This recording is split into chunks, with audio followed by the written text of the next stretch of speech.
आप देख रहे हैं राष्ट्र न्यूज चैनल। मेवाड़ की बात। काफ़ी लंबे समय बाद ऐसी समस्या पैदा हुई है कि आज सबको एग्जाम में आना पड़ा। तो शुरू जितने भी वाइस चांसलर और रजिस्ट्रार महोदय रहे, आज तक किसी समय ऐसा नहीं हुआ जैसे कुठारघात हुआ, हमारे साथ अन्याय हुआ हो। लेकिन पहले ये वाइस चांसलर हमने देखी हमारी लाइफ में 22 साल की, जो इस तरीके से मैडम का जो दुर्व्यवहार कर्मचारियों के प्रति, निम्न वर्ग के प्रति इस तरह का रवैया रहा है, इस कारण से हमें सबको एग्जाम में आना पड़ा है।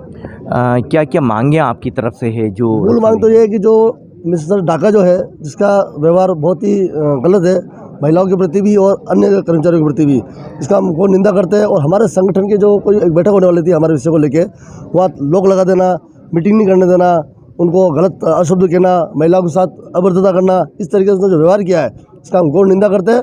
जब तक हटाया नहीं जाएगा तब तक हम एग्जाम नहीं छोड़ेंगे। जब से madam Sunita Mishra vice chancellor बन के आए हैं, तब से स्वपोषित जो कर्मचारी हैं उनके प्रति उनका रवैया ठीक नहीं रहा। तो हम विश्वविद्यालय प्रशासन से मांग करते हैं कि जो नियम बने हुए हैं 2017 में, जेपी शर्मा साहब जो वाइस चांसलर थे, उनके कार्यकाल में जो नियम बने, उस नियम के अनुसार 11.5 महीने की उनकी सैंक्शन निकाली जाए। उसमें एडमिनिस्ट्रेटिव और फाइनेंशियल दोनों सैंक्शन साथ में निकले, और प्रोफेसर डाका को जो है हटाया जाए, क्योंकि उनकी छात्रों के प्रति, कर्मचारियों के प्रति, शिक्षकों के प्रति, सब के प्रति जो है उनकी जो है रवैया उनका खराब रहा। देखिए, अभी बच्चों के एग्ज़ाम और ये भी शुरू होने वाले हैं, और ये जो अभी हड़ताल की गई है इसमें सभी शैक्षणिक और ये सारे कर्मचारी जो शामिल हुए हैं, हम ही नहीं चाहते हैं कि विद्यार्थियों का इसमें अहित हो, लेकिन हमारे जो मांगे हैं उनको मान ली जाए। वाइस चांसलर महोदय हमारे ऊपर कोई ध्यान नहीं देती है, अपनी मनमानी जो चला रही हैं, उसकी वजह से ये आज स्थिति पैदा हुई है। बाकी हम शैक्षणिक कर्मचारी या जो हमारा संघ है वो कभी नहीं चाहता है कि हम इस तरीके की कोई कार्रवाई करें या इस तरीके से हम सड़कों पर उतरें, लेकिन ये जो मनमानी कर रहे हैं और ढाका द्वारा जो ये स्थिति पैदा की गई है, आज से नहीं बरसों से, जब से हमारा संघ है तब से ये 99 में हमारी बैठक होती रही है, आम सभा हमारी होती रही है, और विश्वविद्यालय के हित में ही आम सभाएँ की जाती हैं। उन्होंने इसको रोककर हमारे साथ जो दुर्व्यवहार किया है, महिलाओं के साथ जो अभद्रताएं की हैं, उसके लिए उनको इस डेनशिप से आज ही त्यागपत्र दे देना चाहिए। दोस्तों देखिए, सुखाड़िया यूनिवर्सिटी में आज जो स्ट्राइक हो रही है, उस स्ट्राइक में उच्च पदों को छोड़ करके बाकी सभी पदों के लोग आज इसको लेकर के प्रोटेस्ट कर रहे हैं। और किस तरह का प्रोटेस्ट ये कर रहे हैं, क्या इनकी मांगे हैं, सबसे पहले शालवी जी से जानते हैं। पूरी यूनिवर्सिटी पहली बार बंद हुई, सबसे पहले तो अगर आपसे जाने तो ये कितने टाइम बाद ऐसा हुआ है? काफ़ी लंबे समय बाद ऐसी समस्या पैदा हुई है कि आज सबको एग्जाम में आना पड़ा। तो शुरू जितने भी वाइस चांसलर और रजिस्ट्रार महोदय रहे, आज तक किसी समय ऐसा नहीं हुआ जैसे कुठारघात हुआ, हमारे साथ अन्याय हुआ हो। लेकिन पहले ये वाइस चांसलर हमने देखी हमारी लाइफ में 22 साल की, जो इस तरीके से मैडम का जो दुर्व्यवहार कर्मचारियों के प्रति, निम्न वर्ग के प्रति इस तरह का रवैया रहा है, इस कारण से हमें सबको एग्जाम में आना पड़ा है। क्या क्या मांगे आपकी तरफ से है? जो मूल मांग तो ये है कि जो मिस्टर डाका जो है, जिसका व्यवहार बहुत ही गलत है महिलाओं के प्रति भी और अन्य कर्मचारियों के प्रति भी, इसका हम को निंदा करते हैं। और हमारे संगठन के जो कोई एक बैठक होने वाली थी हमारे विषय को लेके, वहाँ लोग लगा देना, मीटिंग नहीं करने देना, उनको गलत अशब्द कहना, महिलाओं के साथ अभद्रता करना, इस तरीके से जो व्यवहार किया है इसका हम घोर निंदा करते हैं। जब तक हटाया नहीं जाएगा तब तक हम एग्जाम नहीं छोड़ेंगे। देखिए, संघर्ष करते हैं तो कई तरह के बॉडी के लोग इसमें शामिल होते हैं। व्याजे से हम जानते हैं किस तरह से कर्मचारियों की मांगों को आगे रखे जा रही है, और कितनी पॉसिबिलिटी है कि बहुत जल्दी ये मांगे पूरी हो जाएगी। भरत व्यास, अखिल विश्वविद्यालय कर्मचारी महासंघ अध्यक्ष और संरक्षक सुखाड़िया विद्यालय शिक्षण कर्मी संघ। पिछले जब से madam Sunita Mishra vice chancellor बन के आए हैं, तब से स्वपोषित जो कर्मचारी हैं उनके प्रति उनका रवैया ठीक नहीं रहा। उनका रवैया रहा कि मैं एजेंसी लगाऊंगी। हमने उनको निवेदन किया कि मैडम एजेंसी आप लगाएंगे, एजेंसी पहले थी उसको हमने बंद करके, और ये स्वपोषित वाला जो है हमने कार्यक्रम रखवाया है, और वो बोर्ड ऑफ मैनेजमेंट से पास है, उसमें कोई आपत्ति नहीं हुई। आप क्यों इसमें करना चाहते हैं? इससे कर्मचारियों का शोषण होगा। जो कमीशन जो इस एजेंट होगा या जो इस कार्य प्रणाली करने वाला होगा, वो अपना कुछ पारिश्रमिक मिलेगा, फ्री में तो नहीं करेगा वो। तो इस तरह से क्या है कि पहले भी इन लोगों को पैसे बहुत कम मिलते थे, और हमने नियम बना के आज की तारीख में इनको एक सफिशिएंट, मतलब कह नहीं सकते आज इससे आजीविका निकल सकती है, परंतु कुछ हद तक जो है अच्छा वेतन इनको मिल पा रहा है। पुनः जो है मैडम जो है आमदा है कि हम जो है इसको एजेंसी देंगे, हम इसका विरोध करते हैं। गवर्नमेंट की तरफ से ऐसा कोई नहीं है, ये पैसा हमारा है। विश्वविद्यालय में जो स्वपोषित पाठ्यक्रम चलते हैं जी। उनसे जो इनकम होती है उसके द्वारा इन कर्मचारियों को जो है उनका पेमेंट किया जाता है। राज्य सरकार पर कोई अतिरिक्त भार नहीं है इसका, तो सरकार की तरफ से कोई तकलीफ इनके द्वारा पैदा की गई है।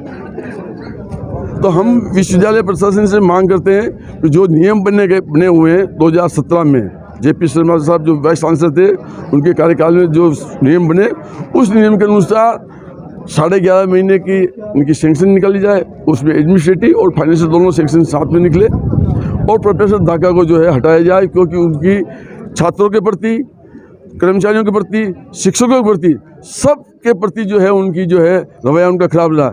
मैं आपके इस माध्यम से मैडम मिश्रा से 3 बात पूछना चाहता हूँ कि डॉक्टर दाका के अंदर में एक रिसर्च लड़की थी, उसका यौन शोषण इन्होंने कोशिश की और उसकी जांच हुई है और इसमें दोषी पाए गए हैं ये, ठीक है।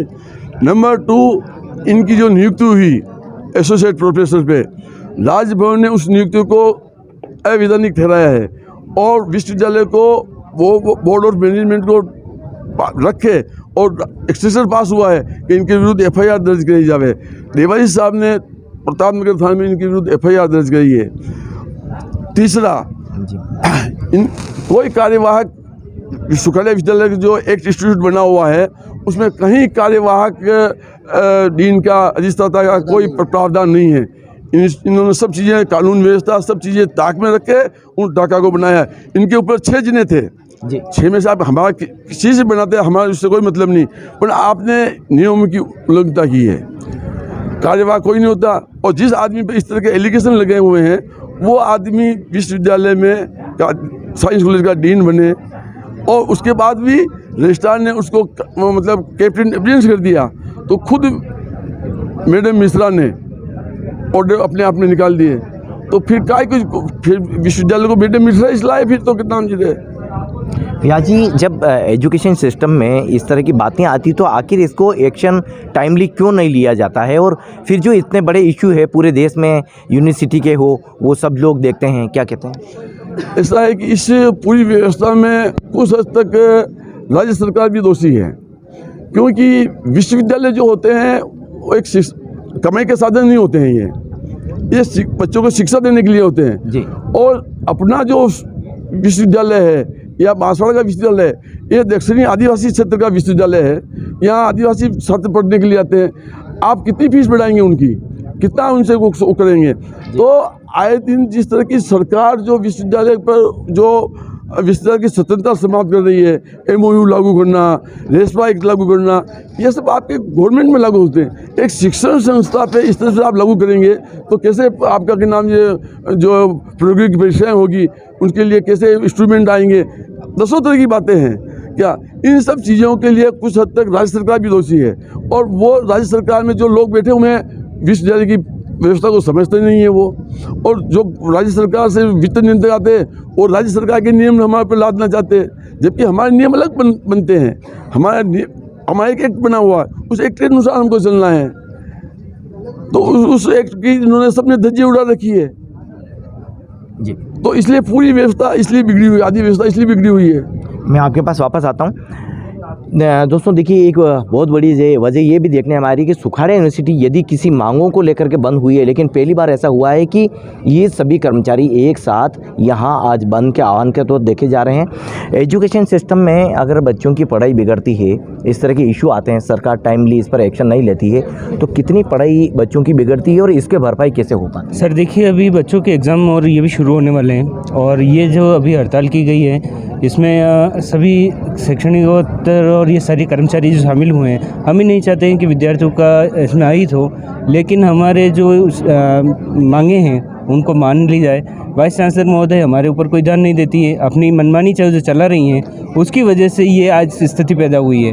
बाकी हम शैक्षणिकोत्तर कर्मचारी या जो हमारा संघ है वो कभी नहीं चाहता है कि हम इस तरीके की कोई कार्रवाई करें या इस तरीके से हम सड़कों पर उतरें, लेकिन ये जो मनमानी कर रहे हैं और ढाका द्वारा जो ये स्थिति पैदा की गई है, आज से नहीं, बरसों से, जब से हमारा संघ है तब से ये 99 में हमारी बैठक होती रही है, आम सभा हमारी होती रही है और विश्वविद्यालय के हित में ही आम सभाएँ की जाती हैं। उन्होंने इसको रोककर हमारे साथ जो दुर्व्यवहार किया है, महिलाओं के साथ जो अभद्रताएँ की हैं, उसके लिए उनको इस डेनशिप से आज ही त्यागपत्र दे देना चाहिए। हम तो यही मांग रखते हैं। सुखाड़ा यूनिवर्सिटी में एक और सहयोग मिलता है, यहाँ किसी भी इशू के लिए आओ, लेकिन समय समय पर प्रोफेसर डाका का नाम ज़रूर आता है। अब इस बार जो प्रोफेसर डाका का नाम यहाँ दिखाई दे रहा है, उसको लेकर के भी बात कर लेते हैं। ये जो जब आप लिखित में दे रहे हैं, आप बता भी रहे हैं, आप कह रहे हैं कि इस तरह के एलिगेंस लगे हैं, उसके बाद में पुलिस कार्रवाई नहीं हो रही है और यहाँ पर हम देखें तो संवैधानिक कार्रवाई है, वो भी नहीं हो रही है। इसके पीछे की क्या मंशा है? कुलपति महोदय का पूरा हाथ है। क्यों, इसके पीछे क्या इंटरेस्ट? अब वो तो मैडम ही बता पाएंगे, क्योंकि जब इतने आरोप होने के बावजूद, सरकार भी के खिलाफ होने के बावजूद और कर्मचारियों के कहने के बावजूद भी मैडम कहती कि नहीं वो अच्छे हैं, तो कहीं ना कहीं मुझे संदेहपूर्ण लगता है। जी, भरत जी के पास आते हैं। भरत जी, इसमें भी कोई राजनीति, जैसे आप संदेह कह रहे हैं, क्या? बिल्कुल कुछ न कुछ है। उनको यस मैन चाहिए, कुलपति महोदय को यस मैन चाहिए। कोई उनके सामने कोई बात, सच्ची बात रखता है तो वो उनको सुनना पसंद नहीं करती है। तो ऐसे बहुत सारे टीचर हैं, त्रस्त है लाई वो क्या, परंतु वो बोल नहीं पा रहे हैं वो जी। तो ऐसी स्थिति ये खुद पैदा कर रहे हैं। तो हम तो राज्य सरकार से और प्रशासन से, विश्वविद्यालय से, और अभी आज शाम को हम गवर्नमेंट के कुछ मिनिस्टर यहाँ आ रहे हैं, उनसे भी इस संदर्भ में मिलेंगे। और कल हमने जो है गवर्नर महोदय को ये जितनी कार्रवाई है उसकी हमने रिपोर्ट बना के भेज दी है हमने। आपने जो मांगे रखी है, समय पे अगर उनका समाधान नहीं होता है तो इसका आगे का क्या रहेगा? आगे जब तक ये नहीं होगा तब तक हमारा आंदोलन जारी रहेगा। बिल्कुल। आप क्या कहते हैं सर इस पर? क्या क्या जब तक रहेगा? ये दोनों जो मांग है इसका निस्तारण नहीं होता तब तक ये आंदोलन जारी रहेगा। जी। तो ये है सुखाड़िया यूनिवर्सिटी और इस यूनिवर्सिटी में अभी इन दिनों जो स्ट्राइक देखी जा रही है, स्टूडेंट के कोई ऐसे बड़े इशू हो ना हो, लेकिन शैक्षणिक कर्मचारियों की जो शिकायतें हैं वो जायज़ हैं और आपका ये साफ कहना है कि इन मांगों को हमने संवैधानिक तौर पर राजभवन तक भी लिखित में दिया है, लेकिन अभी इस तरह की कोई कार्रवाई नहीं हुई है। इसके चलते यदि समय पर समाधान नहीं होता है तो आने वाले दिनों में ये स्ट्राइक इसी तरह से जारी रहेगी। लेकिन इस परिसर में आज भी कामकाज सारे ठप हैं और एजुकेशन की जो एक्टिविटी होनी चाहिए वह सभी बंद है।